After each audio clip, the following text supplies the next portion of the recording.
দিয়ে শ্রম দিয়ে সময় দিয়ে সাহায্য সহযোগিতা সাপোর্ট দিয়ে তাকে শুক্রিয়া আদায় করে আলহামদুলিল্লাহ আল্লাহ তাদের দাওয়াতের কাজটা আরো বৃদ্ধি করে দেন, বাড়িয়ে দেন।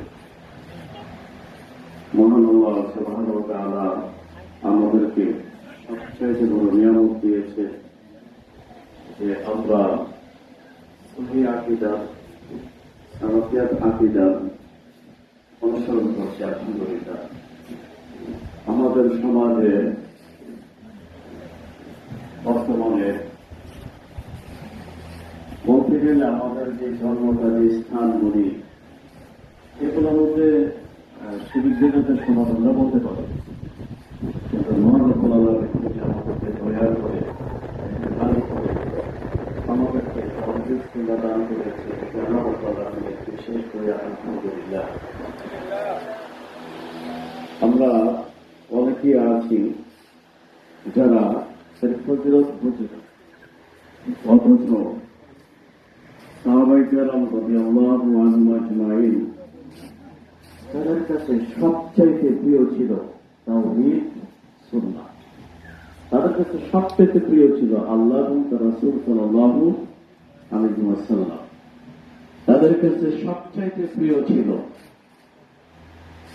যে আমরা তাওহীদের উপরে আছি, সুন্নাহর উপরে আছি, আর জান্নাতের দিকে রওনা দিচ্ছি। এটা তাদের সবচেয়ে প্রিয় ছিল, সবচেয়ে তাদের চাওয়া পাওয়া ছিল। আজকে আমাদের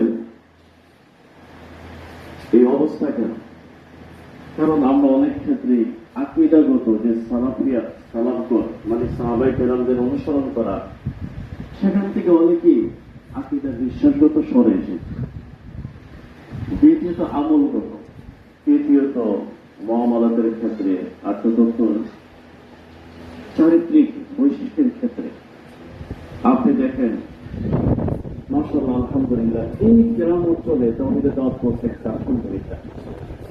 এটা হচ্ছে আপনাদের মেহনত পরিশ্রম, আপনাদের ইখলাস নিষ্ঠা।